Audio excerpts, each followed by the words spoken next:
یا ایھاالذین آمنوا صلوا علیہ وسلم تسلیما اللہم صلی علی محمد وعلی محمد وعجل فرجہم۔ خدا کا شکر ہے کہ اس نے اتنے بہترین اور بابرکت ذکر کو کرنے اور سننے کے لیے ہمیں منتخب کیا۔ سامنے محترم، یہ ہم پہ اللہ کا خاص کرم ہے کہ اس نے ہمیں در اہل بیت علیہ الصلوۃ والسلام سے منسوب رکھا۔ اور آج میں جس عنوان پر آپ تمام مومن و مومنات سے مخاطب ہوں، یہ عنوان بہت اہمیت کا حامل ہے۔ سامنے محترم، یہ عنوان دعا کا ہے کہ بہت سارے ایسے مومن و مومنات ہیں کہ جو ہم سے رابطہ کرتے ہیں اور دعاؤں کی قبولیت کے حوالے سے سوال کرتے ہیں۔ تو یہ پیغام آپ کے لیے ہے کہ اگر آپ کی کوئی ایسی دعا جو اب تک خدا کی بارگاہ میں مستجاب نہ ہوئی ہو، اگر آپ یہ عمل انجام دیں گے تو انشاءاللہ تعالی العزیز وہ دعا خدا کی بارگاہ میں مقبول ہوگی۔ سامنے محترم، سب سے پہلے میں ایک بات جو ہے وہ آپ کو بتانا چاہوں گا کہ وہ خدا جو وحدہ لا شریک ہے، وہ خدا جو ہمارا خالق ہے، وہ خدا جو ہمارا مالک ہے، اس خدا کے خزانے میں دینے میں کمی نہیں ہے۔ وہ تو اپنی مخلوق سے اتنی محبت کرتا ہے کہ مخلوق اگر خلوص دل سے کوئی شرعی حاجات خدا کی بارگاہ میں رکھتی ہے تو خدا اس حاجت کو اپنی بارگاہ میں قبول فرماتا ہے۔ لیکن بہت ساری ایسی دعائیں ہوتی ہیں کہ جن کی قبولیت میں تاخیر ہو جاتی ہے۔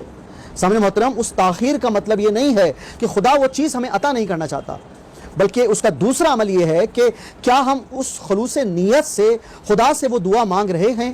کیا ہمارا دعا کرنے کا انداز ایسا ہے کہ خدا وہ چیز ہمیں عطا کر دے؟ سامنے محترم، بہت سارے مواقع پر یہ دیکھا گیا کہ بہت ساری دعائیں جو ہیں وہ بعض اوقات قبولیت کی منزل تک نہیں پہنچتی، لیکن جب ہم اہل بیت علیہ الصلوۃ والسلام سے منسوب ہو جائیں تو اہل بیت علیہ الصلوۃ والسلام کا تو وہ در ہے جو تمام لوگوں کو عطا کرتا ہے۔ یہ تو وہ در ہے کہ جو راہب کو بھی عطا کرتا ہے۔ جس طرح امام حسین علیہ الصلوۃ والسلام نے راہب کو 1 نہیں 2 نہیں 7 بیٹے دیے۔ اور سامنے محترم، یہ اہل بیت علیہ الصلوۃ والسلام کا وسیلہ اسی وقت ممکن ہے کہ جب ہم اپنے دل میں مودت اہل بیت علیہ الصلوۃ والسلام رکھیں۔ اور خود قرآن کی آیت بسم اللہ الرحمن الرحیم قل لا اسألکم علیہ اجرا الا المودۃ فی القربى، یہاں پر بھی اللہ تعالیٰ مودت کی بات کر رہا ہے۔ سامنے محترم، فقط اہل بیت علیہ الصلوۃ والسلام کو مان لینا محبت اور مودت نہیں ہے، بلکہ مودت یہ ہے کہ ان کی تعلیمات پر بھی عمل کیا جائے۔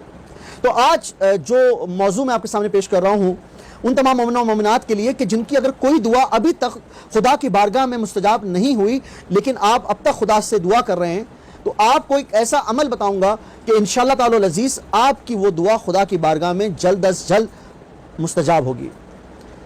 اور وہ عمل یہ ہے کہ میں نے جس طرح آپ سے کہا کہ ہم اہل بیت علیہ الصلوۃ والسلام کے ماننے والے ہیں، اور اہل بیت علیہ الصلوۃ والسلام کا وسیلہ وہ بہترین وسیلہ ہے کہ جو ہمیں خدا تک پہنچاتا ہے۔ اور سامنے محترم، اگر آپ کی کوئی دعا جو ابھی تک قبولیت کے شرف پر نہیں پہنچی یا خدا کی بارگاہ میں مقبول نہیں ہوئی، آپ یہ عمل انجام دیں کہ آپ باوضو ہو کر سورہ یاسین کی تلاوت کریں اور اس سورہ یاسین کو ہدیہ کر دیں حضرت امام تقی جواد علیہ الصلوۃ والسلام کو۔ سامنے محترم، سورہ یاسین کی تلاوت سے پہلے آپ یہ نیت کریں کہ میں سورہ یاسین کی تلاوت کرتی ہوں قربتاً اللہ، اور جو میں یہ سورہ یاسین پڑھ رہا ہوں اس کو میں ہدیہ کروں گا حضرت امام تقی جواد علیہ الصلوۃ والسلام کو۔ اور جب آپ وہ سورہ یاسین پڑھنے کا عمل مکمل کر لیں تو اس سورہ یاسین کو آپ ہدیہ کر دیں حضرت امام تقی جواد علیہ الصلوۃ والسلام کو، اور پھر اللہ کو واسطہ دیں حضرت امام تقی جواد علیہ الصلوۃ والسلام کا۔ سامنے محترم، حضرت امام تقی جواد کا یہ اسم مبارک ایک ایسا نام ہے کہ جو ان لوگوں کو بھی عطا کرتا ہے کہ جو فقط دل میں خیال آتا ہے، زبان پر اظہار نہیں آتا۔ تو ہم تو اگر حضرت امام تقی جواد علیہ الصلوۃ والسلام کو ایک سورہ یاسین پڑھ کر ہدیہ کر دیں، اور ہماری وہ حاجات جو کئی عرصے سے قبولیت کی منزل پر نہیں پہنچی، فقط ایک سورہ یاسین پڑھنے کے بعد اگر ہماری وہ دعا مستجاب ہو جائے تو ہمارے مودت کا عالم کیا ہوگا۔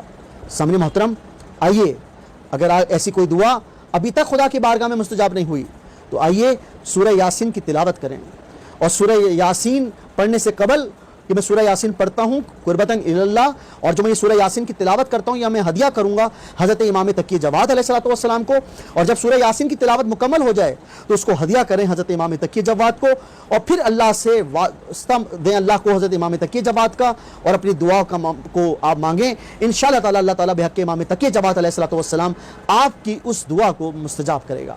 سامنے محترم، آخر میں آپ سے گزارش ہے کہ جب آپ دعا کریں تو ہمیں بھی اپنی دعاؤں میں ضرور یاد رکھیں، کیونکہ یقینی طور پر یہ دعا ہی ہے کہ جو ہمیں دنیا اور آخرت میں سکون اور چین عطا کرتی ہے۔ اللہ تعالیٰ سے دعا ہے کہ ہم سب کی تمام دعا کو اپنی بارگاہ میں مستجاب فرمائے اور ہمیں شرعی طریقے سے زندگی گزارنے کی توفیق عطا فرمائے۔ آمین ثم آمین یا رب العالمین۔ التماس سے دعا۔ والسلام علیکم ورحمۃ اللہ۔